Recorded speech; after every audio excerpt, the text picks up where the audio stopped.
The first thing Daniel noticed wasn't the cardboard sign. It was the way the little boy tried to hide his sister behind him when people walked past. As if shielding her from the stares would somehow protect her from the hunger twisting both their stomachs. Daniel slowed his steps, grocery bags cutting into his fingers, and felt something in his chest tighten. He had seen struggle before. He was a single dad raising a 6-year-old daughter in Toronto, juggling long shifts at a delivery warehouse and bedtime stories that often ended with him falling asleep first. But there was something about the way those children stood outside the grocery store, trembling in the cold Canadian wind, that stopped him completely. The sign they held was small and written in shaky marker, "Hungry. Please help." No dramatic story, no exaggeration, just 2 words that felt heavier than the snow clouds gathering above. Daniel's daughter, Sophie, tugged at his coat. "Daddy, why are they outside? It's freezing." He didn't have an easy answer. He never did when she asked why the world wasn't fair. He walked toward the kids slowly, not wanting to scare them. The boy looked about 9, maybe 10. The little girl couldn't have been older than 5. Their jackets were too thin for February in Ontario. Daniel knelt down, keeping his voice gentle. "Hey buddy, have you eaten today?" The boy hesitated. Pride flashed across his small face before it crumbled. He shook his head. Daniel swallowed hard. He remembered nights after his wife passed away from cancer 3 years ago. Bills stacking up, choosing between paying hydro or buying better groceries. He remembered the shame of asking for help. It nearly broke him then. Seeing it on a child's face now felt unbearable. "Where's your mom?" Daniel asked softly. The little girl pointed across the street. That's when Daniel saw her. A woman sitting on a bus bench, shoulders slumped, staring down at her hands as if they had failed her. She wasn't watching the traffic. She was watching her children. Daniel told Sophie to wait by the store entrance where it was warm and cross the street. As he approached, the woman looked up quickly, fear flickering in her eyes. The kind of fear that expects judgment, not kindness. "I'm not here to cause trouble," Daniel said gently. "I just wanted to talk." She nodded but said nothing. "Your kids said they haven't eaten."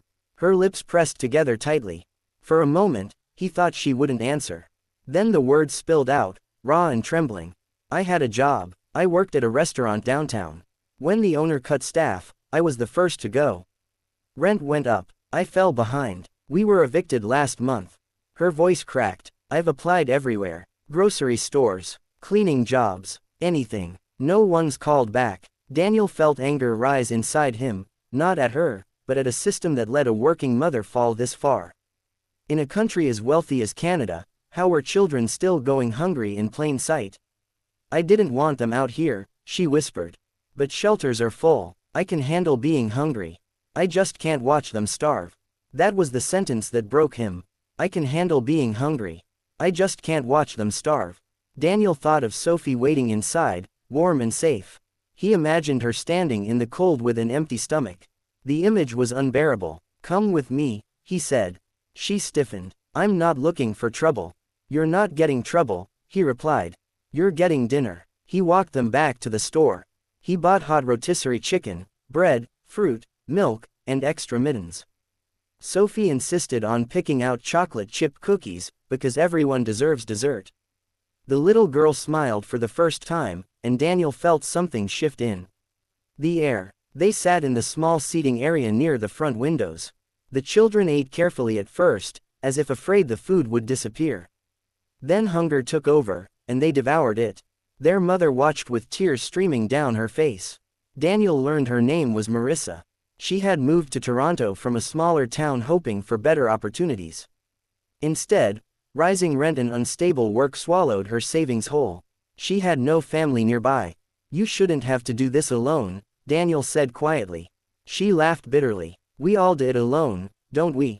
Daniel thought about that, about the nights he cried in the shower so Sophie wouldn't hear. About pretending to be strong because that's what fathers are supposed to do. "Maybe we're not meant to," he said finally. That night didn't end with just a meal. Daniel contacted a friend who worked at a local community center. They found an emergency family shelter spot 2 neighborhoods away. It wasn't perfect, but it was warm and safe. He drove them there himself. Over the next few weeks, Daniel checked in. He helped Marissa redo her resume. He watched the kids sometimes while she attended job interviews.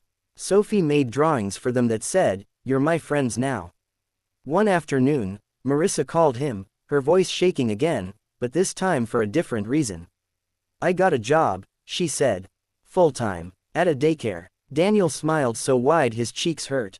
"I knew you would. It wasn't just me," she replied softly. "You saw us. Everyone else just walked past. You stopped." Months later, Daniel stood outside that same grocery store, holding Sophie's hand. The wind was warmer now. Spring had finally arrived. Across the parking lot, he saw Marissa loading groceries into a modest used car. The kids were laughing, arguing over who got to hold the bread. Marissa caught his eye and waved.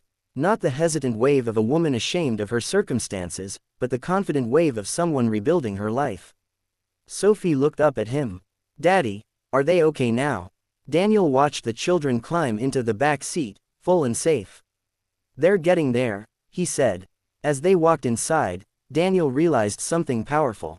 He hadn't saved them, he had simply refused to look away. Sometimes that's all it takes. Not millions of dollars, not grand gestures, just one person choosing compassion over convenience.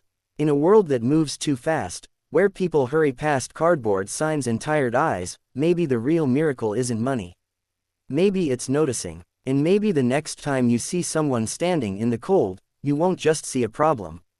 You'll see a family, and you might be the reason their story changes.